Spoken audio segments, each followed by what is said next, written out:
भारत की ब्यूरोक्रेसी में ऊंचे पदों की नियुक्ति हमेशा सुर्खियों में रहती है। कभी प्रशासनिक दक्षता के लिए तो कभी सत्ता की रस्साकशी के कारण। इस हफ्ते भी ऐसा ही हुआ। नए चीफ इलेक्शन कमिश्नर और इलेक्शन कमिश्नर की नियुक्ति हुई और हरियाणा में चीफ सेक्रेटरी पद पर नियुक्ति को लेकर सीनियरिटी विवाद गर्मा गया है।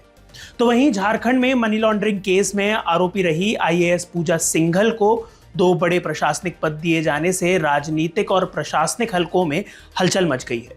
इसके अलावा एमपी हाई कोर्ट ने ईडब्ल्यूएस उम्मीदवारों को यूपीएससी में बड़ी राहत दी है। नमस्कार, मैं सृजन गिरदोनिया।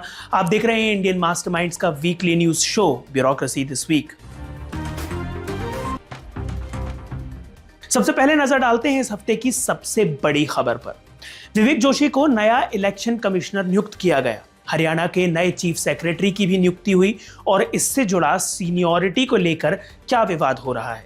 साथ ही हम डीओपीटी के प्रमोशन और सीनियरिटी रूल्स को भी डिटेल में समझेंगे और देखेंगे कि ब्यूरोक्रेसी में सीनियरिटी डिस्प्यूट्स कितना बड़ा मुद्दा है।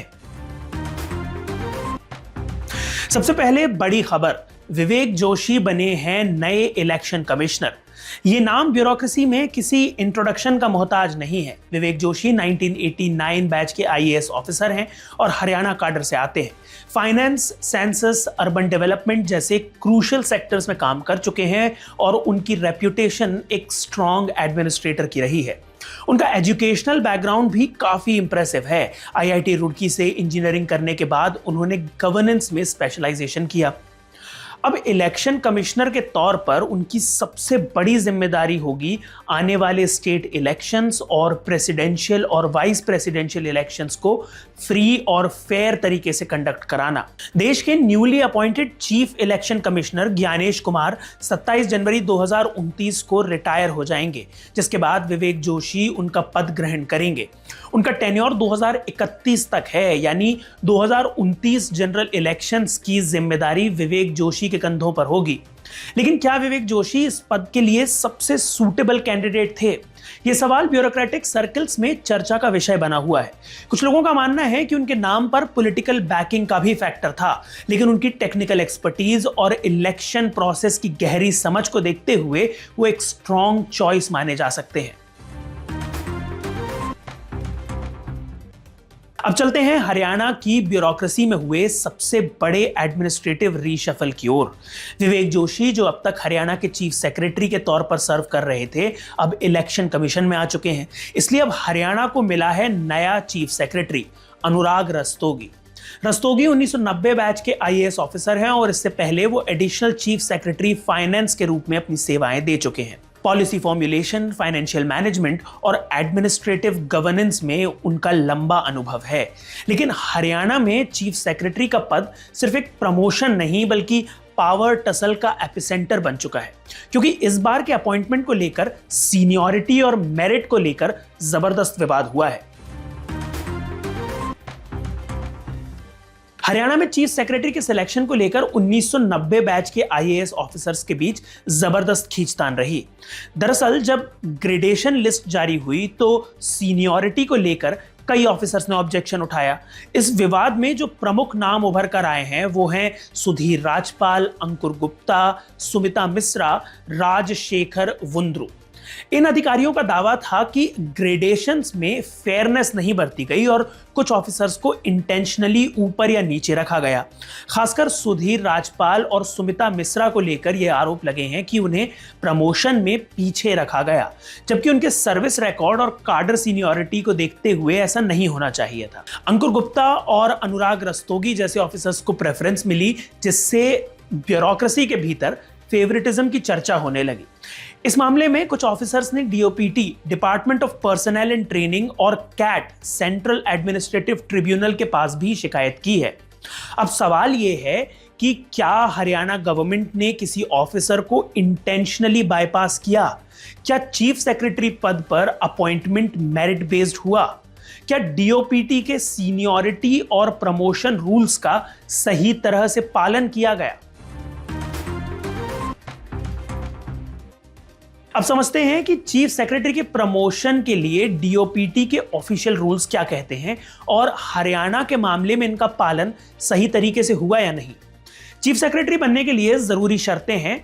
सबसे पहला, स्टेट काडर के सबसे सीनियर आईएएस ऑफिसर्स को चीफ सेक्रेटरी बनाया जाता है।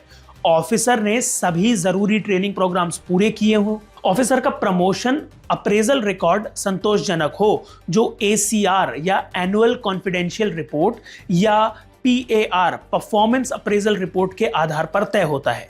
ऑफिसर को चीफ मिनिस्टर का भरोसा हासिल हो, क्योंकि अंतिम अप्रूवल उन्हीं का होता है। परफॉर्मेटिव इवैल्यूएशन कैसे होता है? पिछले 10 साल के परफॉर्मेंस अप्रेजल रिपोर्ट्स की समीक्षा की जाती है। रिपोर्ट्स को मॉडरेट किया जाता है ताकि ग्रेडिंग, वर्क परफॉर्मेंस और ऑफिसर के एट्रीब्यूट्स में कंसिस्टेंसी बनी रहे। हर एलिजिबल ऑफिसर को 10 पॉइंट स्केल पर एक फाइनल स्कोर दिया जाता है। ऑफिसर्स की समीक्षा के लिए स्क्रीनिंग कमेटी बनाई जाती है, जिसमें शामिल होते हैं चीफ सेक्रेटरी जो पहले इस पद पर कार्यरत हो, स्टेट काडर का एक और ऑफिसर जो चीफ सेक्रेटरी के ग्रेड में हो, गवर्नमेंट ऑफ इंडिया में कार्यरत एक ऑफिसर जो इसी ग्रेड में हो। कमिटी द्वारा शॉर्टलिस्ट किए गए नामों पर चीफ मिनिस्टर फाइनल अप्रूवल देते हैं।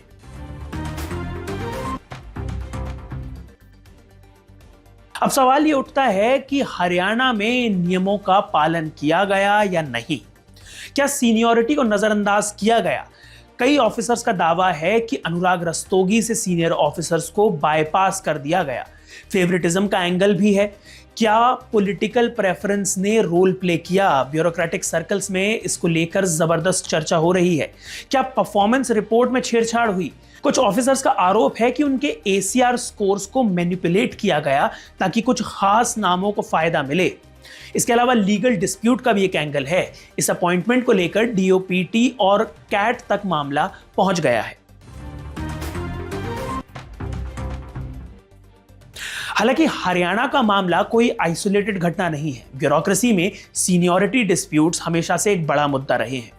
आइए कुछ रीसेंट केसेस पर नजर डालते हैं। जम्मू एंड कश्मीर, यहां केएएस या कश्मीर एडमिनिस्ट्रेटिव सर्विस ऑफिसर्स का आईएएस काडर में इंक्लूजन एक बहुत बड़ा मुद्दा रहा है। सीनियरिटी लिस्ट में फेरबदल और पॉलिटिकल अपॉइंटमेंट्स को लेकर कई बार विवाद हुए हैं। तेलंगाना और आंध्र प्रदेश 2014 में बाइफर्केशन के बाद से ही काडर एलोकेशन को लेकर आईएएस और आईपीएस ऑफिसर्स के बीच लीगल बैटल्स चल रही हैं। कई ऑफिसर्स को ऐसा लगा कि उनकी काडर प्रेफरेंस को नजरअंदाज कर दिया गया। इन सारे डिस्प्यूट से एक बात साफ है, ब्यूरोक्रेसी में सीनियरिटी सिर्फ एक टेक्निकल इशू नहीं बल्कि पावर और इन्फ्लुएंस का खेल भी है। आप इस पूरे मामले में क्या सोचते हैं, हमें कमेंट्स में जरूर बताएं। अब आगे बढ़ते हैं अगली बड़ी खबर की ओर। झारखंड सरकार ने मनी लॉन्ड्रिंग मामले में आरोपी और जमानत पर बाहर आई आईएएस अधिकारी पूजा सिंघल को आईटी डिपार्टमेंट का सेक्रेटरी और झारखंड कम्युनिकेशन नेटवर्क लिमिटेड की सीईओ नियुक्त कर दिया है। इस फैसले ने राजनीतिक और प्रशासनिक हलकों में बड़ी बहस छेड़ दी है, क्योंकि एनफोर्समेंट डायरेक्टरेट या ईडी ने अदालत में इस नियुक्ति पर आपत्ति जताई थी। ईडी ने special prevention of money laundering act या पीएमएलए कोर्ट में आवेदन देकर मांग की थी कि सिंघल को किसी भी सरकारी विभाग में तैनात ना किया जाए, क्योंकि उनके पास कोई पद होने से वे जांच को प्रभावित कर सकती हैं। इसके बावजूद राज्य सरकार ने 20 फरवरी को उन्हें 2 अहम पद सौंप दिए। ईडी ने अदालत में दलील दी कि यदि सिंघल को कोई पदभार दिया गया तो वे अपने प्रभाव का गलत इस्तेमाल कर सकती हैं। दूसरी ओर झारखंड सरकार का तर्क है कि पीएमएलए कोर्ट ने अभी तक इस संबंध में कोई विशेष आदेश नहीं दिया है, इसलिए उनकी बहाली में कोई कानूनी बाधा नहीं है।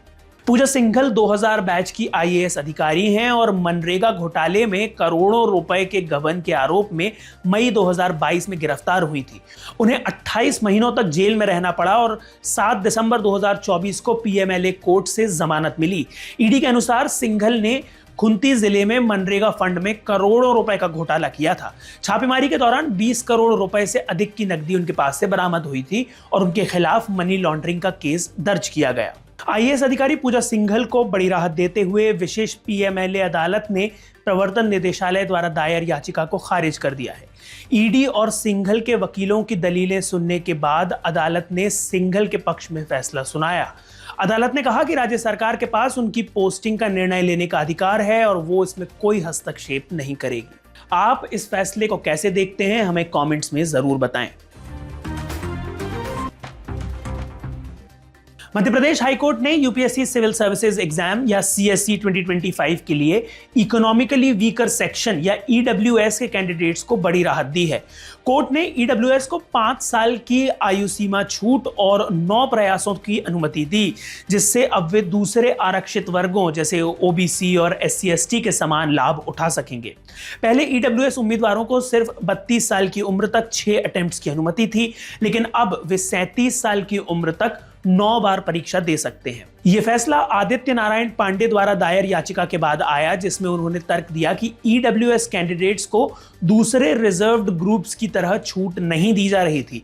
मुख्य न्यायाधीश सुरेश कुमार कैत और न्यायमूर्ति विवेक जैन की बेंच ने यूपीएससी को निर्देश दिया कि ईडब्ल्यूएस उम्मीदवारों की नई उम्र और अटेम्प्ट्स के अनुसार एप्लीकेशन एक्सेप्ट किए जाएं। साथ ही यूपीएससी कोर्ट की पूर्व स्वीकृति के बिना नियुक्ति आदेश जारी नहीं करेगा।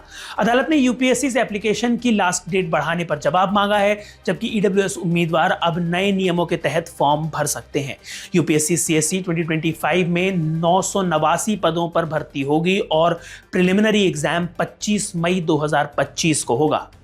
इस हफ्ते के सारे घटनाक्रम से एक बात तो साफ हो जाती है, ब्यूरोक्रेसी में नियुक्तियों और पदोन्नति का खेल योग्यता से ज्यादा सत्ता, सीनियरिटी और रणनीतिक समीकरणों पर निर्भर करता है। हरियाणा का चीफ सेक्रेटरी विवाद, पूजा सिंघल की बहाली और यूपीएससी में ईडब्ल्यूएस उम्मीदवारों को छूट, ये सब फैसले ब्यूरोक्रेसी के बदलते स्वरूप को दिखाते हैं। क्या प्रशासनिक पदों पर नियुक्ति में अब भी निष्पक्षता बची है? क्या सरकारें अपनी सहूलियत के हिसाब से ब्यूरोक्रेसी का इस्तेमाल कर रही हैं? क्या योग्य अधिकारी कभी अपनी मेहनत के दम पर आगे बढ़ पाएंगे या फिर ये सिर्फ राजनीति का खेल बनकर रह जाएगा? ये सवाल सिर्फ ब्यूरोक्रेसी के लिए नहीं बल्कि पूरे लोकतंत्र के लिए अहम है। सत्ता और प्रशासन के इस महाभारत में कौन विजयी होगा, ये तो वक्त ही बताएगा। आपकी राय क्या है, हमें कमेंट में बताएं। अगर आपको ये वीडियो पसंद आया तो इसे लाइक और शेयर करें, साथ ही इंडियन मास्टरमाइंड्स को सब्सक्राइब करें। Thank you for watching.